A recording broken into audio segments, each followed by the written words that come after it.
నమస్తే, నేను మీ రాజశేఖర్. రాష్ట్రంలో కేసీఆర్ పాలన బాగుందా, రేవంత్ రెడ్డి పాలన బాగుందా అనే అంశం మీద నిన్న పోల్ నిర్వహించారు. మొత్తానికి కేసీఆర్ పాలనే బాగుంది, రేవంత్ రెడ్డి పాలన దరిద్రంగా ఉందని చెప్పినటువంటి రాష్ట్ర ప్రజలు మొత్తానికి కాంగ్రెస్కు సంబంధించినటువంటి సోషల్ మీడియాలో పోల్ నిర్వహించారు.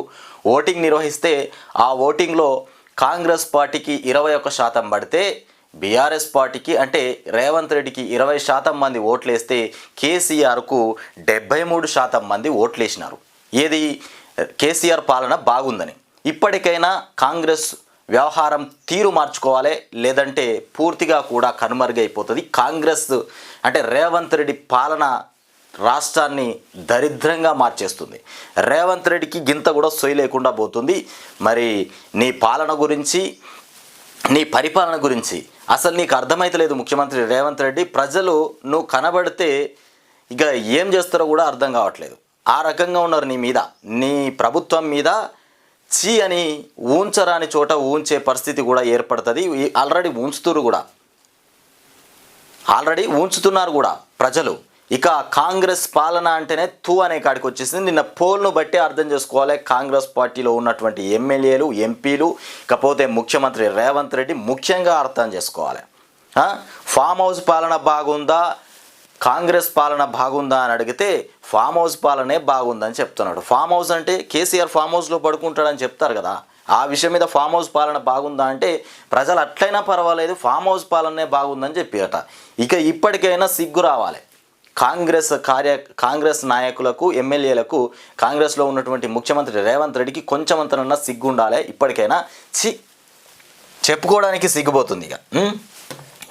ఇక కాంగ్రెస్ పార్టీకి ఘోర పరాభవం, కాంగ్రెస్ పార్టీకి ఘోరమైనటువంటి పరాభవం జరిగింది. ఇక ఎదురైంది. తాను తీసిన గోతిలో తానే పడ్డట్టుగా ఉంది దాని పరిస్థితి. ఇక ఫామ్ హౌస్ పాలన కావాలా, ప్రజల వద్దకు వచ్చే పాలన కావాలన్నా అని అడిగితే మాకు వద్దొద్దు, ప్రజల వద్దకు వచ్చే పాలన దరిద్రంగా ఉంది, ఇంకా ఫామ్ హౌస్ పాలనే బ్రహ్మాండంగా ఉంది, ఫామ్ హౌస్లో పాలనే శుభ్రంగా ఉంది, మాకు రావాల్సిన పథకాలు అందుతున్నాయి, మేము రైతులం కూడా సంతోషాలతో ఉంటున్నాం, రైతు బంధు పడుతుంది, రుణమాఫీ పడుతుంది, కళ్యాణ లక్ష్మి వస్తుంది, అన్ని పథకాలు అమలవుతున్నాయి ఫామ్ హౌస్ నుండి. మరి ప్రజల వద్ద పాలన ఎట్లా ఉందంటే అన్నిటికీ గుండు సున్నబెట్టినట్టుగా ఉన్నది, దరిద్రంగా ఉన్నది. ఏ వర్గం ఇవాళ సంతోషంగా ఉన్నది రాష్ట్రంలో? ఏ వర్గం ఇవాళ సంతోషంగా ఉన్నది రాష్ట్రంలో? ఏ వర్గం చూసుకున్నా ఏడ్పులు, తిట్ల వర్షాలు, ఏడ్పులు తప్ప ఇంకొకటి లేదు. కాంగ్రెస్ అంటేనే తిట్లు. అసలు కాంగ్రెస్ వస్తేనే కరువు వస్తుందని కేసీఆర్ గతంలోనే చెప్పిండు. అన్నట్టుగానే కాంగ్రెస్ వచ్చింది, కరువు ఏర్పడ్డది. పథకాలన్నిటికీ గుండునామం పెట్టిండు రేవంత్ రెడ్డి, పంగనామాలు పెట్టిండు. ఇస్తామన్న 6 గ్యారెంటీలు లేవు, 420 హామీలు లేవు. ఇంత దరిద్రంగా పాలన చేస్తే ఎట్లనా? అంటే రాష్ట్రాన్ని నువ్వు అమ్మేద్దాం అనుకుంటున్నావా, ఇంకా దివాలా స్థితికి తెద్దాం అనుకుంటున్నావా? నువ్వు ఏదన్నా ఉంటే కేసీఆర్ మీద, హరీష్ రావు మీద, కేటీఆర్ మీద పగ పెంచుకోగాని రాష్ట్ర ప్రజల్ని వంచడం ఏంది? రాష్ట్ర ప్రజల మీద పగ తీర్చుకోవడం ఏంది? నువ్వు రాష్ట్ర ప్రజల్ని ఆసరాగా తీసుకొని వాళ్ళ మీద నీ కక్ష సాధింపు ఎందుకు చేస్తున్నావు ముఖ్యమంత్రి రేవంత్ రెడ్డి? ఇంత ఘోరమా? సర్వేలో మొత్తానికి ఫామ్ హౌస్ పాలన కావాలా, ప్రజల వద్దకు పాలన కావాలా అని అడిగితే ప్రజలు మొత్తం ఫామ్ హౌస్ పాలనే కావాలన్నారట. ఇక ఆ పార్టీ చేసిన సర్వేలో జనం ఊహించని షాక్ ఇచ్చారు. ఈ కాంగ్రెస్ పార్టీ వాళ్ళే సర్వే పెట్టుకున్నారు, పోయి వాళ్ళ కొరివితోని వాళ్ళే కొరివి పెట్టుకున్నట్టు అయిపోయింది. సర్వే పెట్టుకున్నారు, పోల్ పెట్టుకున్నారు. మరి ఎట్లున్నది పాలన అని అడిగితే వాళ్ళకే సురుకు పెట్టిరు జనాలు, వాళ్ళకే సురుకు గట్టిగా పెట్టిరు జనాలు. ఇక ప్రజాపాలన దరిద్రంగా ఉంది, ఫామ్ హౌస్ పాలన బ్రహ్మాండంగా ఉందని చెప్పారు పోల్లో. ఇక ప్రజల వద్దకు పాలన వద్దంటూ ఇక స్ట్రాంగ్ మెసేజ్ ఇచ్చారు. కాంగ్రెస్ పార్టీ అధికారికి హ్యాండిల్లో ఇక ఈ సర్వే నిర్వహించడం గమనార్హం. ఏ కేసీఆర్ ఇక ప్రభుత్వాన్ని అయితే ఫామ్ హౌస్ పాలన అంటూ అవహేళన చేశారో ఆ పాలనకి ప్రజలు పట్టం కట్టడంతో అస్తం పార్టీ నేతలు ఆందోళనకు గురవుతున్నారు. ఇక అమలు కాని హామీలు, 6 గ్యారెంటీలు జనంలో రేవంత్ సర్కార్ పైన తీవ్ర అసంతృప్తికి ఇక కారణమయ్యాయని కూడా, అందుకే కేసీఆర్ పాలనకు ఇక జై కొట్టారని కూడా విశ్లేషకులు అంటున్నటువంటి అంశం. ఇకపోతే ప్రజా తీర్పు కేసీఆర్ పాలనే బాగుందని చెప్తున్నటువంటి మాట. రాష్ట్రంలో ప్రజా తీర్పు, కేసీఆర్ పాలన, ఈ రెండు మాత్రమే బాగా ఉన్నాయి.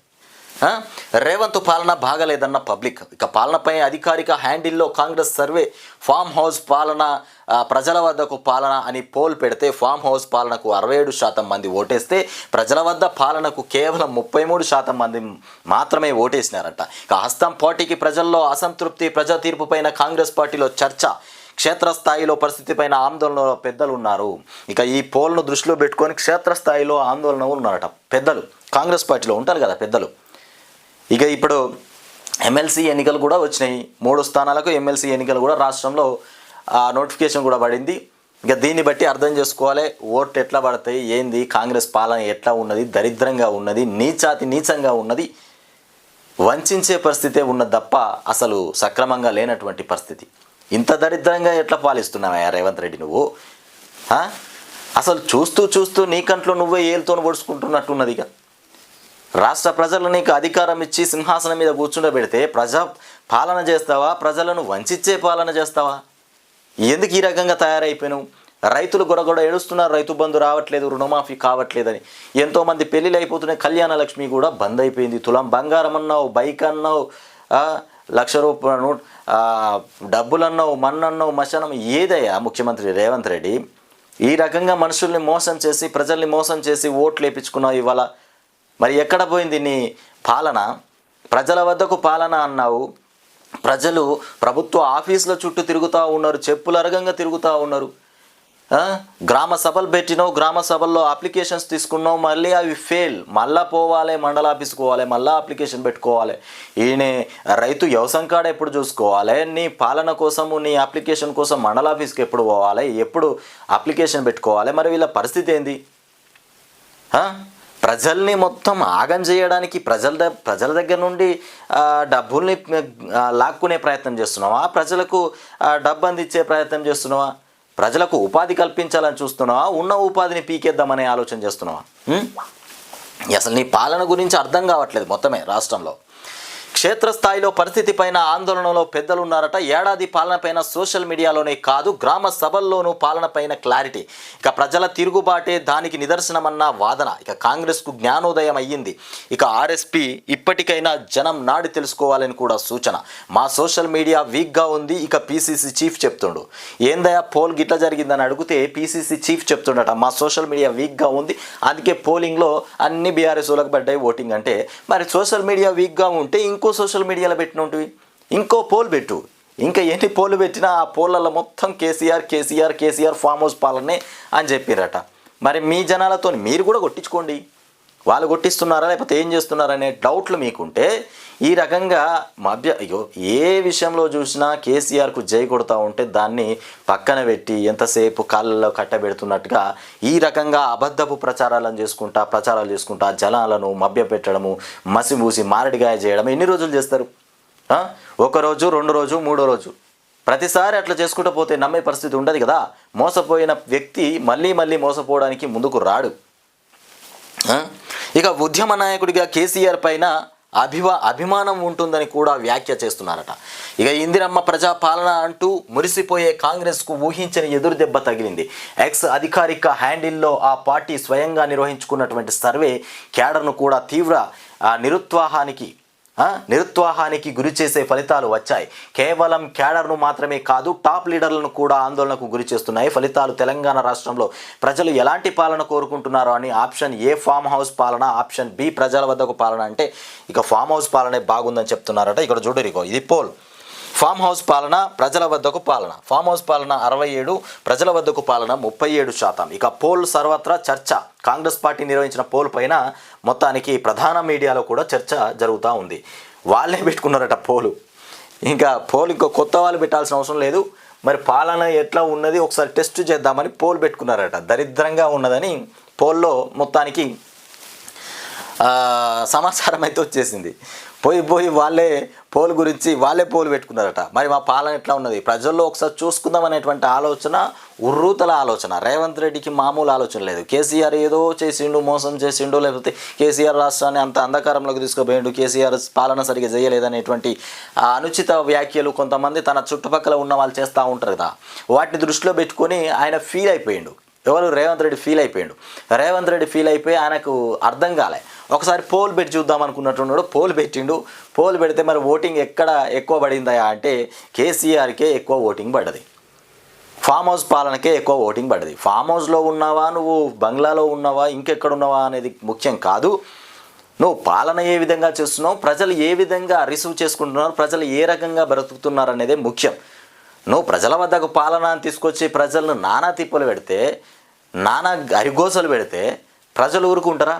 ఇప్పుడు అట్లనే ఉన్నది. ప్రజల వద్దకు పాలన అన్నావు, వాళ్ళను గోసపుచ్చుకున్నట్టు రాష్ట్రంలో ఎవరు కూడా ఈ రకంగా ఏ ప్రభుత్వం కూడా ప్రజలను అణిచివేసేటువంటి ప్రయత్నం చేయట్లేదు. ఏ పార్టీ కూడా ఇంత దరిద్రంగా పాలన చేయదు. ముఖ్యంగా కాంగ్రెస్ పార్టీ. అసలు కాంగ్రెస్ పార్టీని రేవంత్ రెడ్డి రాహుల్ గాంధీని మొత్తం అడుగున దొక్కేటువంటి ప్రయత్నం చేస్తుండే తప్ప ఆయనను మీదికి తీసుకొచ్చే ప్రయత్నం చేస్తారు. రాహుల్ గాంధీని ప్రధానిగా, రాహుల్ గాంధీకి ఏం కల ఉంది, నేను ప్రధానిగా ఒక్కసారైనా ఎన్నిక కావాలనేటువంటి ఆలోచన రాహుల్కు ఉన్నది. కానీ రేవంత్ రెడ్డి ఉండగా ప్రధానిగా రాహుల్ గాంధీ ఎన్నటికీ కాలేడు. ఇది ముమ్మాటికి రాసి పెట్టుకోవాల్సినటువంటి అంశం. అప్పుడే చెప్పిండు, మోదీతోని సంబంధాలు ఉన్నాయి, రేవంత్ రెడ్డికి మోదీతోని సంబంధాలు ఉన్నాయి. ముఖ్యంగా కాంగ్రెస్ పార్టీని ఓడగొట్టే ప్రయత్నంలోనే ఉన్నాడు రేవంత్ రెడ్డి. మోదీతో చేతులు కలిపిండు. మోదీతోనే ఇవాళ తెలంగాణ రాష్ట్రంలో కూడా బీజేపీని తీసుకురావాలనేటువంటి ఆలోచన చేస్తూ ఉన్నాడు రేవంత్. ఇకపోతే విమానం హెలికాప్టర్ ఢీకొని 67 మంది మృతి చెందినారట. విమానము హెలికాప్టర్ 2 ఢీకొట్టినాయట. మరి ఈ రకంగా ఎట్లా నడిపినరా? చీకట్లోనా? రోడ్ల మీద అంటే యాక్సిడెంట్లు అయిపోయినాయి, ఆకాశంలో కూడా గుద్దుకోవడం అయింది, యాక్సిడెంట్లు అవడం అయింది. ఏకంగా 67 మంది చనిపోయారట. అమెరికాలో ఘోర ప్రమాదం. ఇక పోటోమాక్ నదిలో కుప్పకూలిన ఫ్లైట్ చాపర్. వైట్ హౌస్కు 5 కిలోమీటర్ల దూరంలోనే ప్రమాదం. నదిలో నుంచే 28 డెడ్ బాడీల వెలికితీత. ప్రమాదంలో మొత్తానికి ఎవరు బతికే ఛాన్స్ లేదన్న అధికారులు. ప్రమాదంపై తీవ్ర దిగ్భ్రాంతి వ్యక్తం చేసిన ట్రంప్ ఎయిర్ కంట్రోల్ ప్రొసీజర్ పైన అసహనం కూడా వ్యక్తం చేస్తూ ఉన్నారట.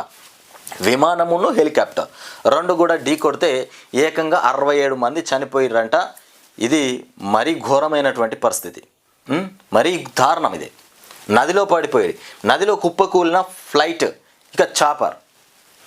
అమెరికాలో 64 మందితో వెళ్తున్న ఓ ప్యాసింజర్ ఫ్లైట్ 3 సైనికులతో వెళ్తున్నటువంటి ఆర్మీ హెలికాప్టర్ ఢీకొన్నాయి.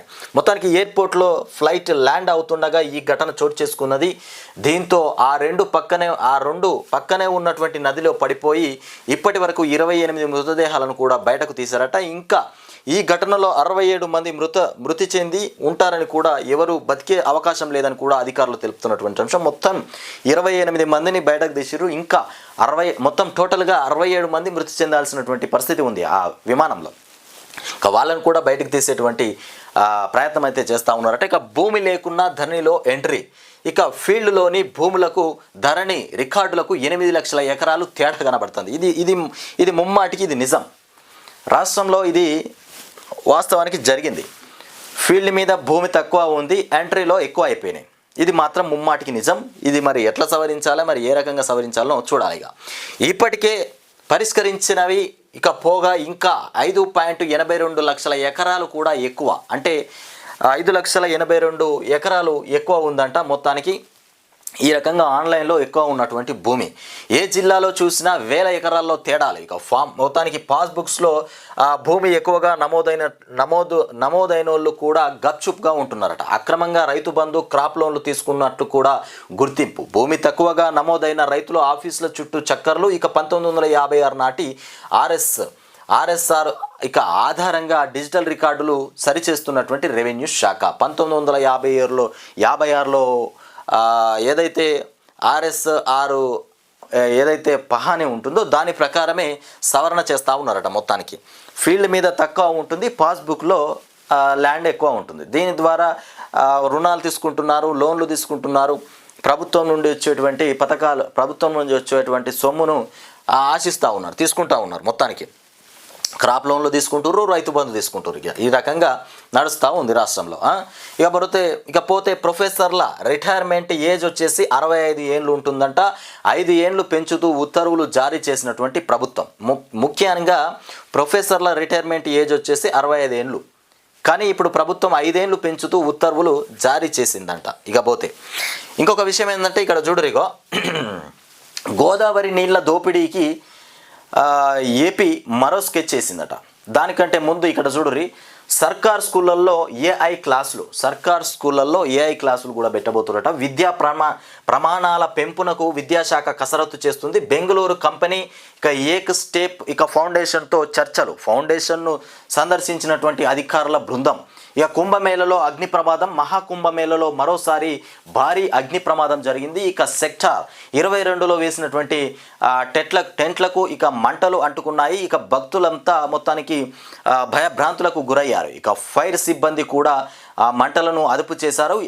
ఎటువంటి ప్రాణ నష్టం కూడా జరగలేదని చెప్తున్నటువంటి అంశం. ఇక మొత్తానికి కుంభమేళలో మరోసారి కూడా అగ్ని ప్రమాదం జరిగింది. మరి ఈ రకంగా కుంభమేళలో అగ్ని ప్రమాదం జరగడానికి మరి అక్కడ పాపాత్ములు ఉన్నారా, మరి ఏదన్నా దోషం జరిగిందా, ఏదన్నా చేయరాని తప్పు చేసిరా? మరి గోదావరి నీళ్ల దోపిడీకి మరోసారి ఏపీ స్కెచ్ వేసిందట. ఇక బనకచర్లతో పాటు సోమశీల ప్రాజెక్టుకు కూడా ప్లాన్ వేసిందట. ఇక 200 టీఎంసీలకు తోడు మరో 200 టీఎంసీలు తోడేసేందుకు కుట్రలు చేస్తూ ఉన్నారట. 200 టీఎంసీలకు తోడుగా మరో 200 టీఎంసీల నీళ్లను తోడేసేందుకు కుట్రలు జరుగుతూ ఉన్నాయట. 2016 నాటి పోలవరం ఇక 2 సోమశీల డైవర్షన్కు ఇక రిడిజైన్.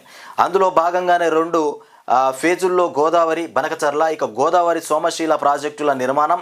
రెండింటికి కామన్ రిజర్వాయర్గా ఇక బొల్లాపల్లి తొలి దశలో ఇక బనకచర్ల లింక్ ద్వారా 150 టీఎంసీల కెపాసిటీతో రిజర్వాయర్. ఇకపోతే రెండో దశలో సోమశీల లింక్ ద్వారా 300 టీఎంసీలకు కూడా పెంచే యోచన ఉందని చెప్తున్నటువంటి అంశం. ఇకపోతే ఇంకొకటి ఏంటంటే ఇక బండరాళ్ళు మీద పడి తల్లి కూతుళ్ళు మృతి చెందినటువంటి ఘటన. ఇది వచ్చేసి సిద్దిపేట జిల్లాలో చోటు చేసుకున్నటువంటి ఘటన. ఉపాధి హామీ పనులు చేస్తుండగా ప్రమాదం, మరో 5గురికి గాయాలు. ఇది సిద్దిపేట జిల్లాలో జరిగినటువంటి ఘటన. బండరాళ్ళు మీద పడి తల్లి కూతుళ్ళు ఇద్దరు కూడా మృతి చెందినటువంటి అంశం. ఇకపోతే నేడు ఉస్మానియా ఆసుపత్రి పనులు షురూ అయిపోతున్నాయట. ఉస్మానియా ఆసుపత్రికి సంబంధించినటువంటి పనులు ఇవాళ షురూ అయిపోతున్నాయని చెప్తున్నారు. ఇక గోషామాల్ స్టేడియంలో భూమి పూజ చేయనున్నటువంటి సీఎం రేవంత్. ఇక 26 ఎకరాల్లో 2000 బెడ్స్ ఇక సామర్థ్యంతో కొత్త హాస్పిటల్ కూడా నిర్మించబోతున్నామని చెప్తున్నారు. ఇక అత్యాధునిక టెక్నాలజీతో మల్టీ ఆర్గాన్ ట్రాన్స్ప్లాంటేషన్ విభాగం, ఇక 90 డయాలసిస్ 500 బెడ్లతో ఇక ఐసీయూలు కూడా, ఆపరేషన్ థియేటర్లు, ఇక అధునాతన సౌకర్యాలు అంతర్జాతీయ స్థాయిలో నిర్మాణానికి కూడా ప్రణాళిక చేయబోతున్నామని చెప్తున్నటువంటి అంశం. మొత్తానికి నేడు ఉస్మానియా ఆసుపత్రి పనులు షురూ కాబోతున్నాయని చెప్తుండు. మరి ఇట్లాంటి పనులు రేవంత్ రెడ్డి మరి దేని మీద దృష్టి పెడతాడు, దేని మీద దృష్టి పెడతలేడు అసలు ఇంకా అర్థం కావట్లేదు. నేటి నుంచి పార్లమెంటు బడ్జెట్ సమావేశాలు. తొలి రోజు రాష్ట్రపతి ప్రసంగం, ఇక ఎకానమిక్ సర్వే రిపోర్టు. రేపు కేంద్ర బడ్జెట్ను కూడా ప్రవేశపెట్టనున్నటువంటి ఆర్థిక మంత్రి. ఇక ఈ సెషన్లో 16 బిల్లులను కూడా సభ ముందుకు తేనున్నటువంటి కేంద్రం. ఇక మొత్తానికి పీజీ మెడికల్ సీట్లలో స్థానిక కోటా రద్దుపైన పోరాటం కూడా జరుగుతుందట. మొత్తానికి పీజీ మెడికల్ సీట్లలో స్థానిక కోటా రద్దుపైన పోరాటం. దక్షిణాదిలో కలిసొచ్చేటువంటి రాష్ట్రాలతో కార్యాచరణ సిద్ధం చేయాలని కూడా ప్రభుత్వ నిర్ణయం. ఇక కేంద్రంతో పాటు ఆయా రాష్ట్రాలకు కూడా లెటర్ రాసే యోచనలో రేవంత్ రెడ్డి ఉన్నారంట. ఇకపోతే పాలమూరు పంపులకు పవర్ కట్. ఇక నార్లాపూర్ ఫామ్ హౌస్కు కరెంటు సరఫరా నిలిపివేసినటువంటి ట్రాన్స్కో. ఇక 7,000 కోట్ల బిల్లులు ఆర్థిక శాఖ వద్ద పెండింగ్. ఇందులో 500 కోట్లు గత సర్కారు బకాయిలే. కాంగ్రెస్ అధికారంలోకి వచ్చాక మరో 200 కోట్లు కూడా రాబోతున్నాయని చెప్తున్నటువంటి అంశం. మరో 200 కోట్లు అంట బకాయిలు. ఇకపోతే 5న క్యాబినెట్, 7న అసెంబ్లీ. 5వ తారీఖున క్యాబినెట్ మీటింగ్ జరగబోతుందంట సమావేశం. ఇక 7వ తారీఖున అసెంబ్లీ సమావేశాలు జరగబోతున్నాయి. ఇక కుల గణన, బీసీ కమిషన్ రిపోర్టు పైన రెండింటిలో చర్చ జరగనుందట. ఇకపోతే బీసీ రిజర్వేషన్ల పెంపు పైన నిర్ణయం తీసుకునే అవకాశం. పంచాయతీ ఎన్నికల దిశగా సర్కార్ అడుగులు వేస్తుంది. ఇక ఎలక్షన్ కోడ్ ఉండడంతో క్యాబినెట్ భేటీకి ఇకపోతే ఈసీ అనుమతి కోరే ఛాన్స్ కూడా ఉందట. మొత్తానికి అయితే ఎలక్షన్ కోడ్ ఉంది. మరి ఎలక్షన్ కోడ్లో మరి అసెంబ్లీ సమావేశాలు కూడా జరుగుతాయా? మరి క్యాబినెట్ భేటీ కోసం మొత్తానికి ఎలక్షన్ కోడ్ ఉండడంతో క్యాబినెట్ భేటీకి సంబంధించి ఈసీ అనుమతి కోరే ఛాన్స్ కూడా ఉందట.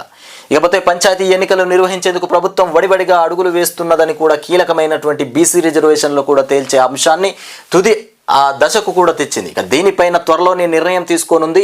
ఇక ఫిబ్రవరి 5న క్యాబినెట్ మీటింగ్ నిర్వహించాలని కూడా సీఎం రేవంత్ రెడ్డి నిర్ణయించారు. ఇకపోతే ఈ సమావేశంలో కుల గణన వేదిక పైన చర్చించి ఆమోదం తెలపనున్నారు. ఇక ఈలోగా బీసీ రిజర్వేషన్లకు సంబంధించి బీసీ డెడికేటెడ్ కమిషన్ రిపోర్ట్ కూడా అందుతుందని కూడా దీనిపైన క్యాబినెట్లో చర్చించి నిర్ణయం తీసుకుంటామని కూడా తెలుస్తున్నది. ఇక కుల గణన సర్వే ముసాయిదా నివేదిక శుక్రవారం క్యాబినెట్ సబ్ కమిటీ ఇక ముందుకు రానుంది. ఫిబ్రవరి 2న పూర్తి నివేదికల్లోనూ కూడా ప్లాన్ శాఖ అందించనుందట. మొత్తానికి ఇది వెలుగు దినపత్రికలో వెలువడ్డటువంటి అంశాలు. ఇకపోతే ఒక విషయం ఏంటంటే ఇక్కడ 18 మంది హైకోర్టు జడ్జీలపైన నిఘా పెట్టిరట. ఏసీబీ కోర్టు న్యాయమూర్తులపైన కూడా ఇక మొత్తానికి FSL నివేదికలో బహిర్గతం ఫోన్ ట్యాపింగ్ కేసులో కీలక అంశాలు కూడా వెల్లడిస్తున్నారట. మొత్తానికి ఇకపోతే ఫోన్ల అక్రమ ట్యాపింగ్ కేసు విచారణలో ఇక విస్తుగొలిపేటువంటి వాస్తవాలు బయటకు వస్తున్నాయి. గత ప్రభుత్వ సమయంలో తెలంగాణ హైకోర్టులో పనిచేస్తున్నటువంటి 18 మంది న్యాయమూర్తుల వివరాలు ఈ కేసుకు సంబంధించినటువంటి నిందితుడి కంప్యూటర్లో ఉన్నాయని కూడా తేలింది. ఇక అందులో 5 మహిళల న్యాయమూర్తుల సమాచారము కూడా ఉంది. ఇక ఫోన్ల అక్రమ ట్యాపింగ్ పైన తెలంగాణ స్పెషల్ ఇంటెలిజెన్స్ బ్రాంచ్ అయినటువంటి SIB మాజీ OSD అయినటువంటి ప్రభాకర్ రావు నేతృత్వంలోని బృందం పైన కేసు నమోదై విషయం తెలిసిందే అని చెప్తున్నటువంటి అంశం. మొత్తానికి 18 మంది హైకోర్టు జడ్జీల పైన నిఘా పెట్టిరట. ఏసీబీ కోర్టు న్యాయమూర్తి పైన కూడా నిఘా ఉన్నదని చెప్తున్నారు. మొత్తానికి FSL నివేదికలో బహిర్గతం జరుగుతూ ఉందంట. ఇంకా ఫోన్ ట్యాపింగ్ విషయం పైన ఇంకా చర్చలకు జరుగుతూనే ఉన్నాయి. ప్రభాకర్ రావు శ్రావణ్ రావుల పైన ప్రకటిత నేరస్తుల అస్త్రం. ప్రభాకర్ రావు శ్రావణ్ల పైన ప్రకటిత నేరస్తుల అస్త్రం కూడా ఉందని చెప్తున్నారు. మొత్తానికి ప్రయోగించేందుకు కసరత్తు. న్యాయస్థానం అనుమతిస్తే ఆస్తుల జప్తునకు కూడా అవకాశం ఉందని చెప్తున్నటువంటి అంశం. అయ్యో బాబోయ్, ఇళ్లకు జర బాగానే ఉన్నది క్రిటికల్గానే. నాన్న డబ్బు పంపండి ప్లీజ్, నాన్న డబ్బు పంపండి ప్లీజ్ అంటూ అమెరికాలో భారతీయ విద్యార్థుల పరిస్థితి ఈ రకంగా అయిపోయింది. అక్కడ ఏంటంటే అమెరికాలో పార్ట్ టైం జాబ్ అసలే చేయొద్దంట. అమెరికాకు ఎవరైనా పోతే అమెరికాలో చదువుకోవడానికి పోయిన వాళ్ళు చదువుకోవడానికి మాత్రమే ప్రిఫరెన్స్ ఉంటుంది. అక్కడ పార్ట్ టైం జాబ్ చేసుకుని డబ్బులతోనే మేము చదువుకుంటాం, ఇంకేదైనా చేస్తామంటే మాత్రం నడవదంట. ఇక అమెరికాలో భారతీయ విద్యార్థుల పార్ట్ టైం కొలువుల పైన నిఘా పెట్టిరట. క్యాంపస్లో మాత్రమే ఈ ఉద్యోగాలకు అనుమతిస్తున్నటువంటి నిబంధనలు. ఇక భయంతో కొలువులు మానేస్తున్నటువంటి పరిస్థితి. ఇక ఫీజులకు ఖర్చులకు తప్పని కటకట. మొత్తానికి ఫీజులకు కొలువులకు ఫీజులు కట్టలేక ఖర్చులకు వీటన్నింటికి కటకట ఏర్పడతా ఉన్నదట. ఇకపోతే క్యాంపస్ బయట పార్ట్ టైం ఉద్యోగాలు చేసే విద్యార్థులపైన అమెరికా ఇమిగ్రేషన్ అధికారులు నిఘా పెట్టారు. ఎప్పుడు సోదాలు చేస్తారో తెలియదు, పట్టుబడితే వెనక్కి పంపిస్తారు. అందుకే కొద్ది నెలల వరకు ఉద్యోగం మానేస్తామన్నా ఇక నుంచి మీరే నెలవారీ ఖర్చులకు పంపించాలి అని చెప్తున్నటువంటి అంశం. ఇకపోతే ఇట్లా ఉంది. ఇకపోతే కొనగలమా బంగారం 84,000 దాటినటువంటి పసిడి. ఏకంగా బంగారం ధర 84,000 దాటిపోయిందంట. అంతర్జాతీయ పరిణామాల నేపథ్యంలో బంగారం ధర చుక్కలను తాకుతోంది. గురువారం 10 గ్రాముల మేలిమి వచ్చేసి 20 క్యారెట్లు 999 స్వచ్ఛత బంగారం ధర తొలిసారిగా 84,000 దాటిందంటే హైదరాబాదు. ఇక బులియన్ విపణిలో రాత్రి 11 గంటల సమయానికి ఇక మేలిమి బంగారం రూపాయలు 84,500 వద్ద ట్రేడ్ అవుతోందని కూడా, కిలో వెండి ధర వచ్చేసి 95,400 వద్ద ఉందని కూడా చెప్తున్నటువంటి అంశం. ఇకపోతే గగనంలో ఘోరం. ఇది అమెరికాలో నేడు ఉస్మానియా ఆసుపత్రికి సీఎం భూమి పూజ చేయబోతున్నారు.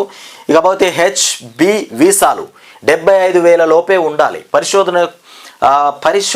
పరిశోధకులకు ఇచ్చేటువంటి అపరిమిత కోటాను కూడా ఎత్తివేయాలి. ఇక వలస విధానాల్లో సంస్కరణలు అవసరం. సెంటర్ ఫర్ ఇమ్మిగ్రేషన్ స్టడీస్ సూచన. 2023లో వచ్చిన భారతీయుల్లో వీసా గడువు తీరిన 7,000 మంది అమెరికాలోనే ఉన్నట్లు కూడా వెల్లడే. ఇందిరమ్మ ఇళ్లకు కూడా ఇసుక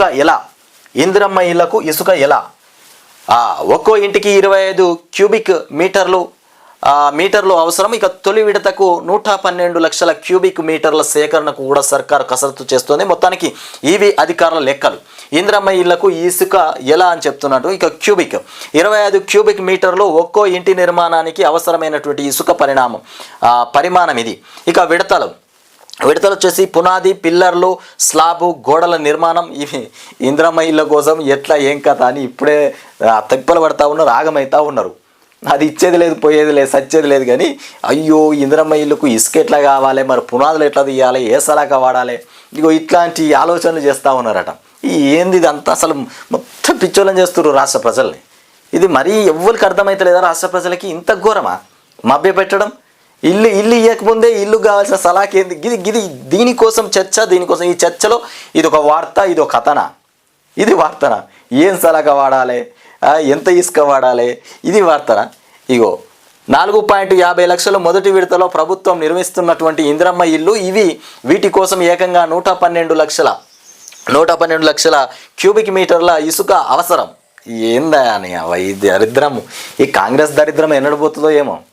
కాంగ్రెస్ దరిద్రం పోతేనే రాష్ట్ర ప్రజలు సుఖంగా బతుకుతారు, హ్యాపీగా ఉంటారు. ఒక్కసారి మీ గుండెల మీద చేతేసుకొని రేవంత్ రెడ్డి వచ్చినప్పటి నుండి అన్ని తిప్పలే, అన్ని కరువులే. రాష్ట్రం అంటే కరువు అంటే ఏందయ్యా అంటే గతంలో కాంగ్రెస్ పాలించినప్పుడు కరువు ఎట్లున్నదో మళ్ళీ ఇప్పుడు ఆ రకంగానే కరువు సంభవించింది. ఒకప్పుడు కాంగ్రెస్ ఉన్నప్పుడు కరువు ఉండే, మళ్ళీ ఇవాళ కరువు సంతరించుకున్నది. గత 2014 ముందు కాంగ్రెస్ పాలనలో ఎట్లయితే కరువు ఉండేనో ఆ రకంగానే మళ్ళీ కరువు ఎదురైపోయింది. ఇక వీళ్ళ ముచ్చట్లు విన్నారా? ఇప్పుడు ఏం ముచ్చట్లు అవి? చిన్న పోరగాళ్ళు మాట్లాడుకున్న ముచ్చట్లు ఉన్నాయి. ఇసుక ఏం వాడాలి, ఎంత ఇసుక పడుతుంది, ఎంత సలాగా పడుతుంది, పునాది ఎంత లోతు తీయాలి, దానికి ఏం సిమెంట్ వాడాలి, గివా ఆచార్యుల పదవి విరమణకు వయసు. ఇది మరీ దారుణం. ఇక తేలిపోతున్న ఫోన్ ట్యాపింగ్ కేసు, కోర్టులో సర్కారుకు వరుస దెబ్బలు. మొత్తానికి హైకోర్టులో భుజంగరావు, రాధాకిషన్ రావుకు బెయిల్, మొన్న సుప్రీంలో ఇక తిరుపతి అన్నకు బెయిల్. ఇక ఆధారాలు చూపలేకపోతున్న ప్రభుత్వం, ఆరోపణలతో కేసు ఇక సాగదీసిందన్న విమర్శలు. ప్రణీత్ కుమార్ బెయిల్పై ఉత్కాట. రేవంత్ రెడ్డి ఎండ్ల పాపం ఏలు పెట్టి ఏదో కేసును మొత్తం లేపుదాం అనుకుంటున్నా, పాపం ఆయనతో ఏదైతే లేవు, కేసులు అయితే లేవు, పనులు అయితే లేవు. ఎక్కడ పోయినా ఆయన చేసే పనికి అడ్డమే తగులుతుంది. అంటే దేవుడు అనేటోడు ఉంటే న్యాయంగా ఉన్నోడికి ఎప్పుడైనా న్యాయమే జరుగుతుంది. దేవుడు కూడా అతని తరపున ఖచ్చితంగా ఉంటాడు.